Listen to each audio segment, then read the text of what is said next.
ये डॉक्यूमेंट्री लोगों द्वारा बताए गए तथ्यों पर आधारित है जिन्हें वीडियो के अंत में दर्शाया गया है।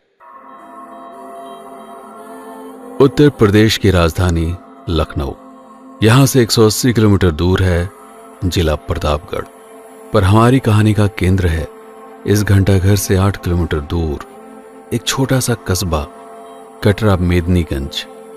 यह आज जितना भव्य दिख रहा है उसे बनाने में एक ऐसे इंसान का हाथ है जिसकी माँ उसे बचपन में ही हमेशा के लिए गंगा में डुबो देना चाहती थी।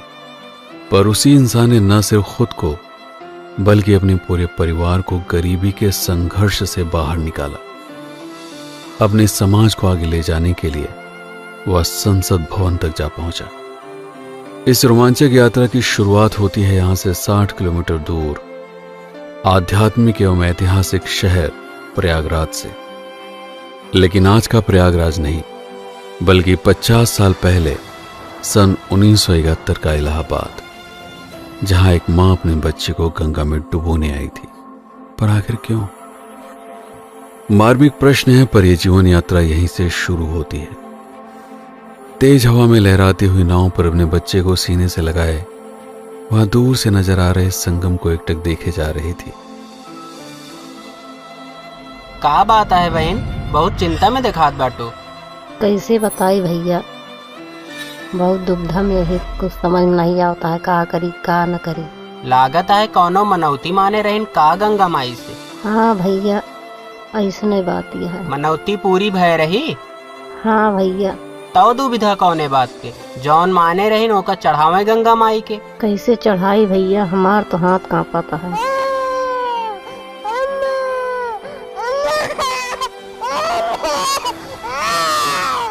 देखें रोवे ना, गंगा माई सब ठीक करी हैं। हमका अपन सगा भाई जाने का बात है, पूरा बतावे हमका। उस मल्लाह के शब्दों में न जाने ऐसा क्या था कि एक मां अपनी दुविधा को छुपा नहीं सकी। आखिरकार उसने अपनी व्यथा कह सुनाई। बात 1971 से पहले की है। वही स्त्री संगम पर गंगा के बीच में खड़े होकर मन ही मन कुछ मांग रही थी। हे गंगा मैया, दुई बेटवा दिहू, लेकिन दोनों को हम जिया न पाए। बिटिया तो बाटे माई, लेकिन एक बेटवा अगर दे दे तो वह गरीबी में कम से कम हमारे बुढ़ापा का सहारा हो जात। हम सौगंध लेते हैं माई कि अगर हमार बेटवा 1 साल जी गया तब तुहिन के लाई के सौंप दे, चाहे वो अपने अंदर खींच लिहूँ, चाहे हमका वापस कर दे। कितनी विचित्र स्थिति है। एक स्त्री अपने अजन्मे बच्चे के लिए पहले ही जीवन मृत्यु की प्रतिज्ञा ले चुकी थी। परिस्थितियां कठिन थी, पर सृष्टि ने भविष्य के लिए क्या निर्धारित किया था ये कौन जान सकता है। आखिरकार उस स्त्री की कामना पूरी हुई और एक बार फिर से वह मां बनी।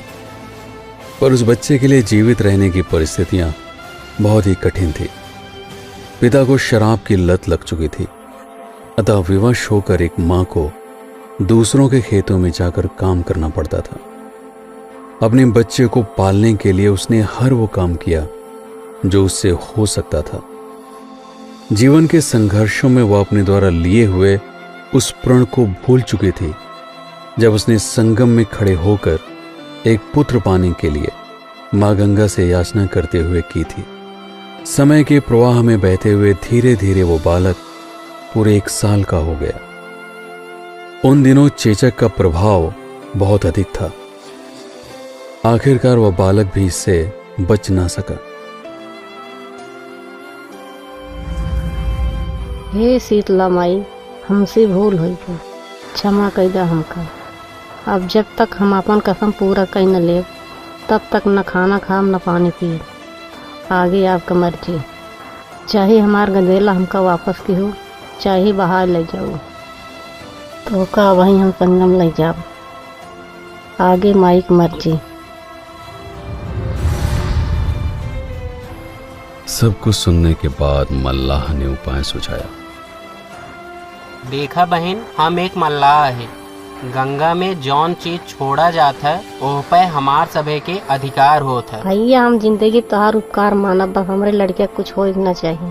देखा शीतला माई तबे शांत हुई हैं जब बहन गंगा माई से उनके भेंट होए। अपने भाई पे भरोसा रखें, जौन माने रहें ओका पूरा करें। एक माँ की आंखों में खुशी के आंसू थे। उसे पता था कि क्या करना है।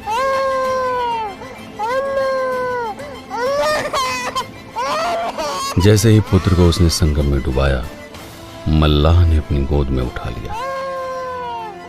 आज से तोहार बेटवा हमार होइगे। अब जौन तोहार मन का है दई के इनका वापस ले ले।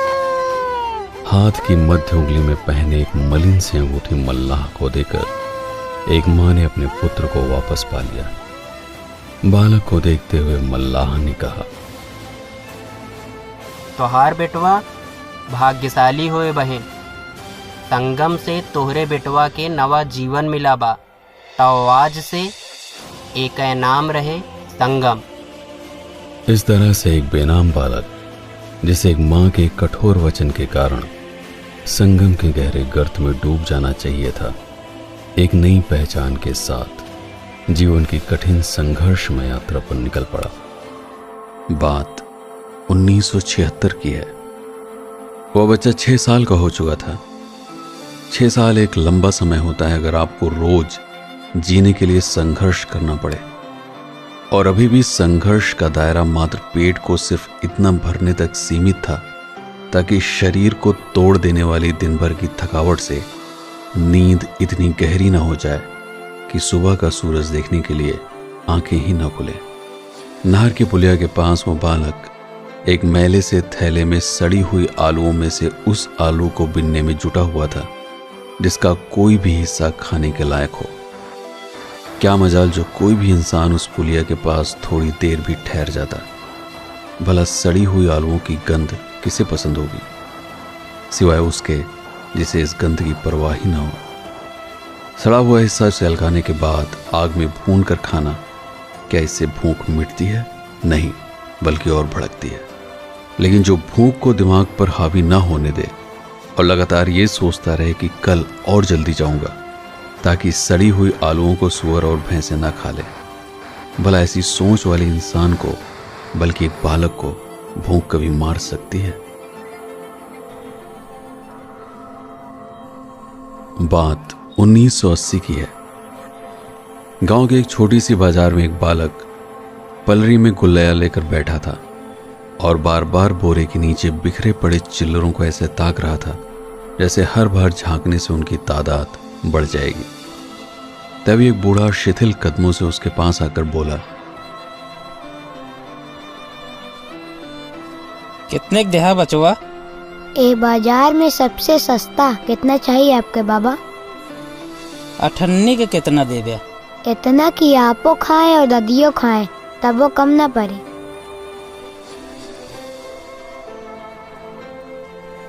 छुट्टा नहीं बा बाबा।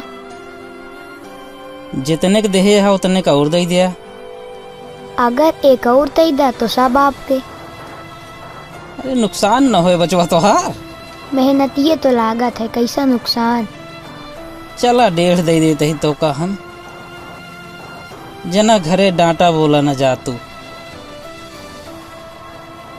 सौदा हो चुका था। 2.5 रुपए किसी लिहाज से कम नहीं थे। शेर के बच्चे को शिकार और बनिए के बच्चे को व्यापार करना सिखाना नहीं पड़ता, यह उनके खून में होता है।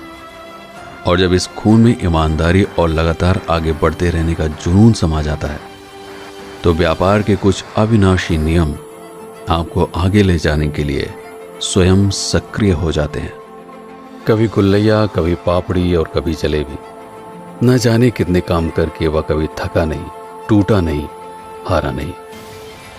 वह एक पुराना महुए का पेड़ था जो गांव के बाहर एकांत में किसी पहरेदार की तरह इस बालक के सपनों की रखवाली कर रहा था। जब घर मिट्टी का हो तो सपनों को भी मिट्टी में ही गाड़ कर सहेजना पड़ता है, हर किसी से बचाकर, छुपाकर, ताकि सही वक्त आने पर उन सपनों को साकार किया जा सके। आप खोलब आपन दुकान। कैथोला रानीगंज के विशाल बाजार में आज वह खरीदार बनकर आया था। कई दुकानों को अपनी पारखी नजरों से वह तौल रहा था। उसके पांव वहां ठिठके जहां कोई खरीदार नहीं था। चनवा कैसे बाटे चाचा? बेटवा चना तो एकदम मस्त बा, चाहे भूंज के खा चाहे भिगोए के खा, सिर्फ 5 रुपये में बा। हमका ऐसा चना चाहिए कि ग्राहक के कोनो रहन ना आवे, और काकर और घुनाव चना मिलावा एमे। तोहका बेचैन कत बा राजू, तू तो हमारे बिरादर के लगतो आ। तोहका खुद के खाए होए तो दूसर मिल जाए, सिर्फ 6 रुपये में बा। 5 रुपया वाला 1 किलो दे दा, ओका हम खुद खाए ली, लेकिन जौन ग्राहक का देखा है 6 रुपया वाला ओका 10 किलो दे दा। बेटवा चनक तो शौकीन लागत बाटे, थोड़ के कांकर मिला लेता तो ज्यादा फायदा हो जात। अच्छा कितनी पुरानी दुकान है चाचा? बेटवा जितनी पुरान बाजार उसी 10 साल ऊपरे जाना। धन्यवाद चाचा, हमका ही सिखावे खातिर कि हमका काम ना करे के बा, ताकि हम आपे के नहीं 10 साल से एक के जगह ना अटका रही। ई काकर वाला चना खाए के हम अपने आप का तो उल्लू बना सकी थी, लेकिन दूसरे के नहीं। राम राम चाचा। व्यापारी बस सकपकाई नजरों से उस किशोर को जाते हुए देखता रहा।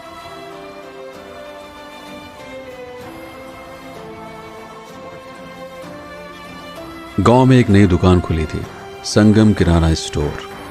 उसके ठीक नीचे लिखा था, घर तक राशन पहुंचाने की सुविधा उपलब्ध। अचानक ही वह किशोर पैसे कमाने की होड़ में ऐसे शामिल हुआ कि 5 से 6 साल कब गुजर गए कुछ पता ही नहीं चला। ये वो दौर था जब प्रतापगढ़ की एकमात्र एटीएल फैक्ट्री में 1200 से ज्यादा अफसर और कर्मचारी प्रताप 284 ट्रैक्टर और ऑटो लैंड 4000 जीप का इंजन बनाने में जुटे रहते थे। भला घर की राशन सामग्री की खरीदारी करने का समय किसके पास था? कुछ ही समय में संगम किराना स्टोर के पास लगभग पूरे एटीएल में बसे परिवार से होम डिलीवरी का ऑर्डर आने लगा।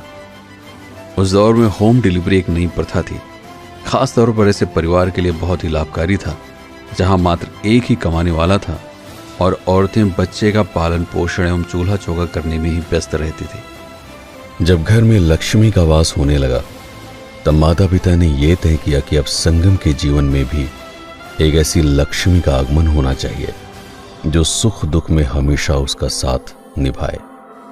1987 वह शुभ अवसर था जब संगम का विवाह संपन्न हुआ और एक सुखद गृहस्थ जीवन की शुरुआत हुई। समय गुजरता रहा और उसी के साथ संगम की जिम्मेदारियां भी बढ़ती गई। अब वह पति से एक पुत्री का पिता बन चुका था।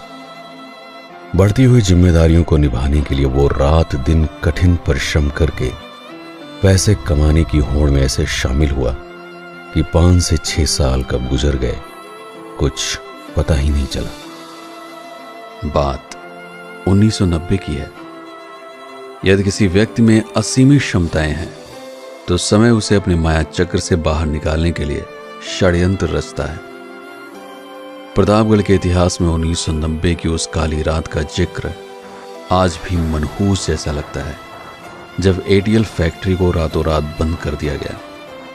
हजारों अफसर, कर्मचारी और मजदूर बेरोजगार हो गए और इसी के साथ संगम किराना स्टोर का होम डिलीवरी का काम भी बंद हो गया। काल का माया चक्र टूट चुका था और उसी के साथ जीवन में एक बार फिर संघर्ष और मुश्किलों ने पांव पसारने शुरू कर दिए। जिस व्यक्ति को संगम से पहचान मिली हो, भला वो कैसे उस जगह से दूर रह सकता है? जब भी मन में निराशा एवं दुविधा की भावना जन्म लेती, तब किशोरावस्था से यौनावस्था में ढल रहे मन को उत्साह से भरने के लिए संगम में डुबकी लगाने वहां निकल पड़ता है। हे माई, हम जिंदगी भर जौन कष्ट भोगे ही हम नहीं चाहते कि हमारे परिवारों भोगे। अगर हम घरन में तेल और आटा की चक्की लगाए दे तो उनके सबका ज़िंदगी आसान हो जाए, लेकिन एकरे लिए 1 लाख रुपये चाहिए। कमाई कैसे? कौनो रास्ता देखावा माई। का भाई बम्बैया मिल जात बा काई?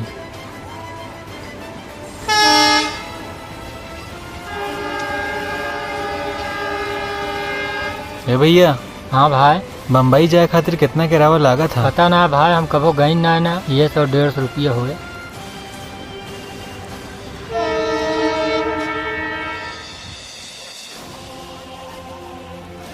हताश होते जा रहे मस्तिष्क को एक नया लक्ष्य मिल चुका था, जिसे हासिल करने के लिए उसे चाहिए थे 150 रुपए। उसने अपनी जेब को टटोल कर देखा, सिर्फ 20 ही रुपए थे। लेकिन अब चेहरे पर निराशा नहीं थी, बल्कि एक उत्साह था। अगले कुछ दिन उस युवक के लिए बहुत ही महत्वपूर्ण थे।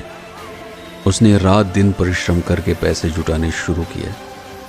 आखिरकार वो दिन आ ही गया जब उसे अपनी जन्मभूमि प्रतापगढ़ से बहुत दूर जाना था।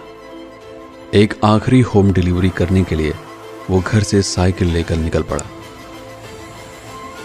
चाची सामान लाए हैं। ठीक है, उधर रख दे। हम इलाहाबाद संगम नहाए जाते ही साइकिल यहीं बह रहा है। ठीक है, 7 बजे पहले पहले आ जाए, नहीं तो ताला लग जाए गेटे में। ठीक है चाची, साइकिल लाग बा। नमस्ते। जब किसी चीज को हासिल करने की ललक पैदा हो जाती है तो घर, परिवार और समाज की परवाह कहाँ रहती है। सारी भावनाएं बस उस लक्ष्य को पाने के लिए व्यग्र हो जाती हैं। इलाहाबाद स्टेशन। कल्पना कीजिए कि उस नवयुवक के चेहरे पर कैसे भाव होंगे जो जिंदगी में पहली बार स्टेशन पर आया हो, वह भी घर पर बिना किसी को बताए बहुत दूर जाने के लिए।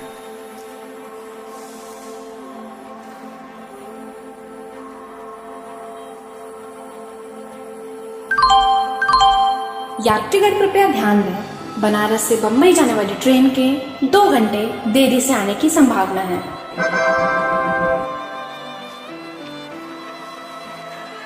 स्टेशन पर लोगों की चहल पहल, अनजान शहरों से आने जाने वाली खचाखच भरी रेलगाड़ियां, कुली, चाय बेचने वाले आदि बहुत सारे ऐसे लोग थे जो बिल्कुल उसी की तरह एक संघर्षमय जिंदगी जी रहे थे। ये अपने आप में बिल्कुल अलग दुनिया थी। यहाँ का एहसास उसके भीतर कई भावों को बार बार उत्तेजित कर रहा था। डर, रोमांच, जोश और पता नहीं क्या क्या।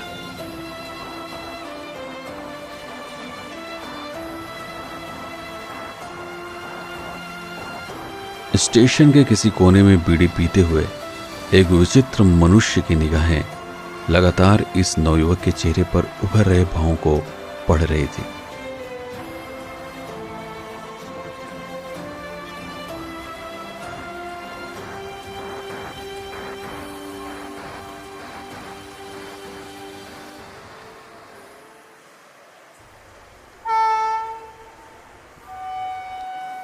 माचिस है?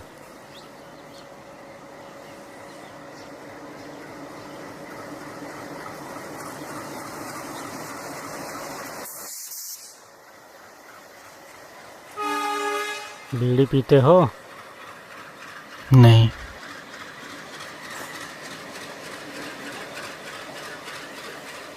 जाना कहाँ है? बम्बई। कोई रहता है? मेरी बहन। बम्बई मेल से जाना है? हाँ। लगता है पहली बार जा रहे हो।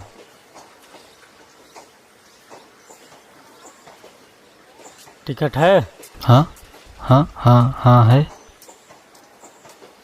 मैं यूनियन का आदमी हूँ, दिखाओ टिकट। बिना टिकट जाओगे 300 रुपये हर्जाना भरना पड़ेगा। भीड़ बहुत ज़्यादा थी, इसीलिए मैं ले नहीं पाया। बताना चाहिए था ना, हम लोग किस लिए हैं। चलो निकालो 150 रुपये, अभी टिकट बनवाता हूँ।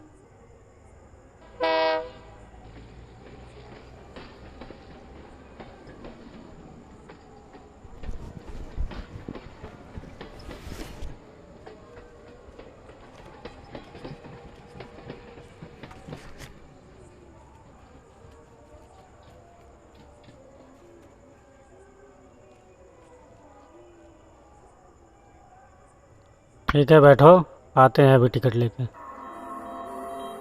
यदि मनुष्य डरा हो तो उसके तर्क करने की शक्ति काम नहीं करती। युवक ने पैसे दे दिए, अब उसे सिर्फ इंतजार करना था। घड़ी की सुइयां अपनी पूरी रफ्तार पर दौड़ रही थी। यात्रीगण कृपया ध्यान दें, बनारस से बम्बई जाने वाली ट्रेन प्लेटफॉर्म नंबर 2 पर आने वाली है। युवक समझ चुका था कि उसे ठगा जा चुका है, पर उसे पैसे जाने की परवाह नहीं थी।